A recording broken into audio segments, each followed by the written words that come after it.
Station. Y'all see baby girl sleep, so I gotta. Yeah.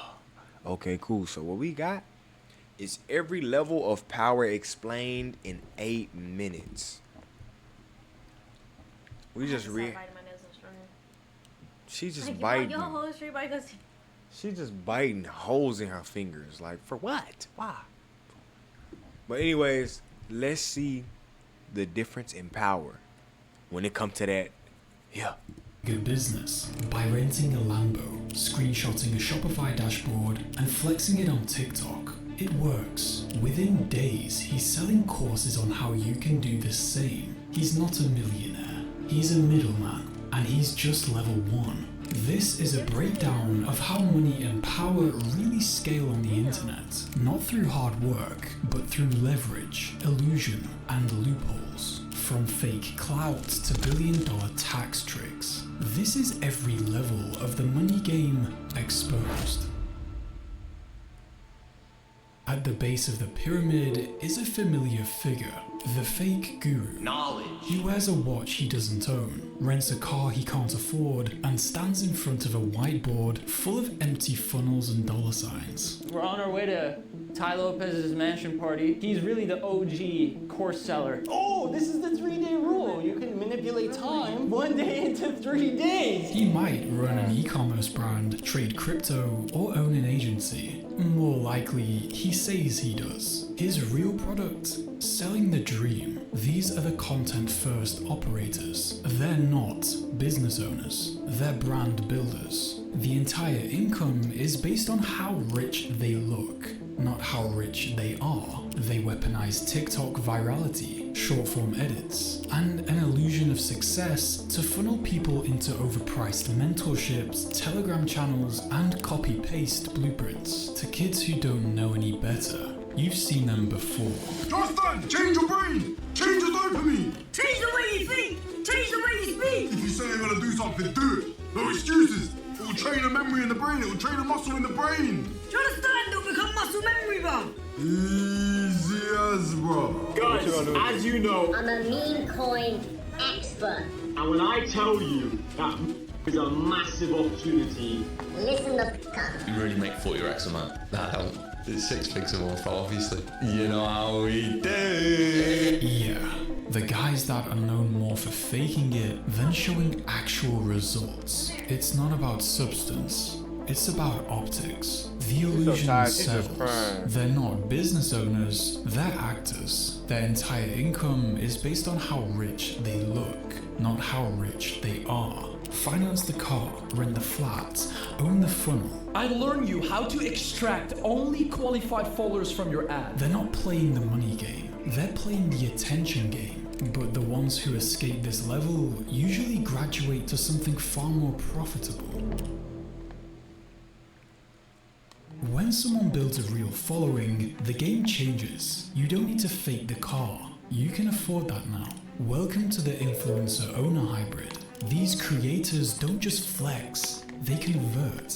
They've gone from retaining attention to monetizing loyalty. Take Mr. Beast. He used his YouTube fame to launch Feastables and turn his audience into a customer base almost overnight. Logan Paul and KSI's Prime Hydration brand made $250 million in retail sales within a year.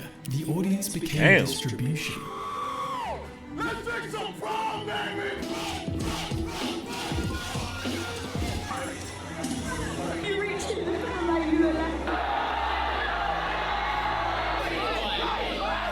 But the kicker, many of these creators aren't even majority owners. The companies behind them are often backed by traditional CPG giants or equity groups. The creator is the billboard, not the boardroom. The loophole here isn't just influence, it's influence without infrastructure. Because the next level doesn't just sell a product, it builds the system that sells products.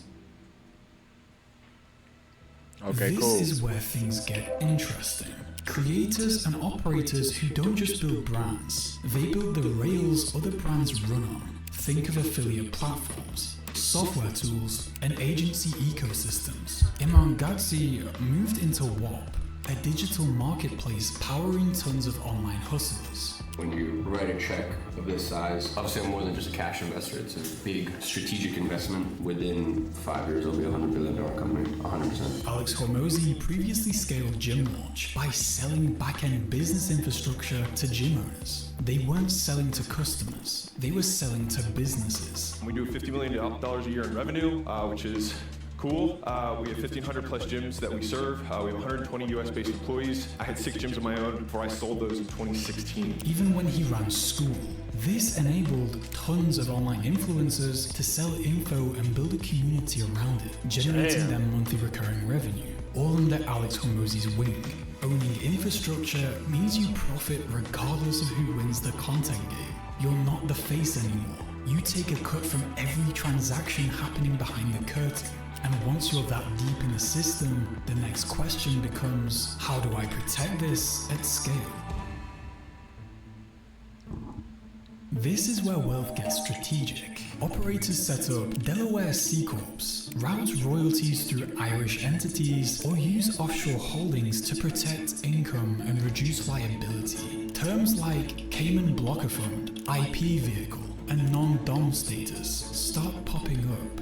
These aren't illegal loopholes, they're industry blueprints. Even Google famously used the double. Hold on.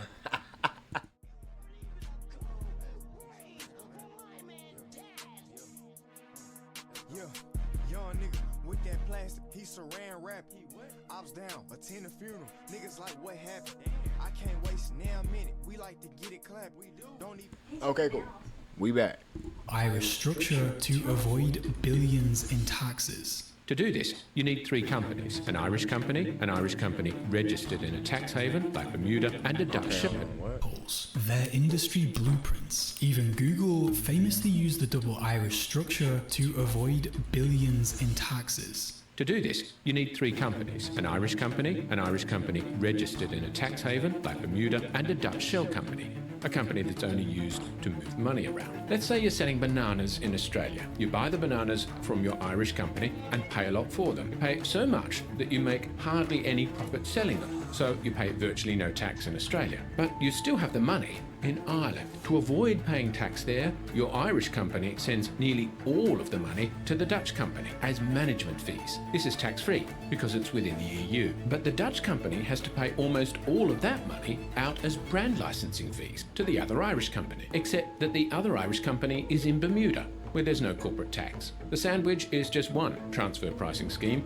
There are dozens, maybe hundreds more, most of which we don't even know about. Wealthy YouTubers and creators make a move to Dubai or Puerto Rico to avoid income tax. Entire agencies exist just to structure this stuff. The goal here is to separate ownership, taxation, and liability across multiple layers. And the people doing this are playing a different game entirely, but there's still one level above.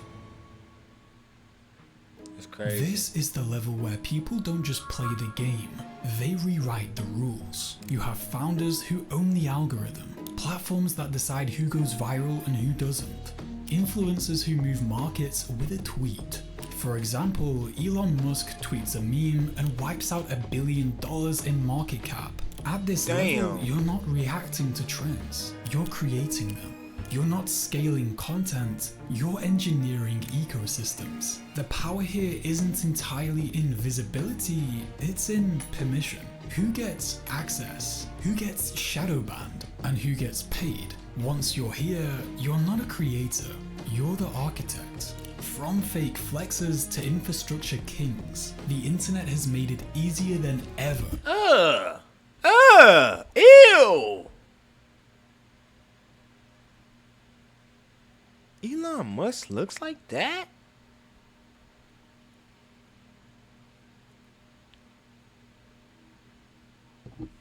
To look rich, act rich, and finally become rich. But each level isn't about cash, it's about access, leverage, and control.